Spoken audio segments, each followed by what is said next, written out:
Hey guys, welcome back to our Studies YouTube channel. Guys, ఈరోజు మన ఛానల్లో video దీని గురించి అంటే వై హైదరాబాద్.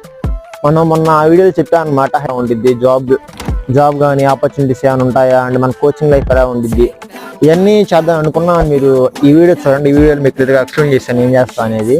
బట్ ఈరోజు వీడియో ఏంటంటే వై హైదరాబాద్. మనం కోచింగ్ అయినా కానీ అండ్ తిరగడానికైనా అంటే లైఫ్ ఎంజాయ్ చేయడానికైనా ఎక్స్ప్లోర్ చేయడానికైనా స్టడీస్ కోసం కానీ మన ఎడ్యుకేషన్ పరంగా కానీ ఎందుకు హైదరాబాద్ మాత్రమే వెళ్ళాలి అంటే మనకి మన ఏపీలో వైజాగ్ ఉంది, చెన్నై ఉంది, బెంగళూరు, మనకి ఇవన్నీ దగ్గరే కదా. బట్ ఓన్లీ ఎందుకు హైదరాబాద్ అనేది వీడియో అనమాట. సో ఈ సిరీస్ అయితే చాలా హెల్ప్ అవుతుంది గైస్. మీకు హైదరాబాద్ వెళ్ళాలనుకుంటున్నారు అండ్ ఎవరైతే హైదరాబాద్ ఉన్నారో వాళ్ళందరికీ కొంచెం చాలా హెల్ప్ అయింది. ఇది ఫస్ట్ ఎపిసోడ్ కాబట్టి కొంచెం మ్యాటర్ ఇన్కన్వీనియన్స్గా ఉండొచ్చు. బట్ మీకు ఇంట్రో గైస్.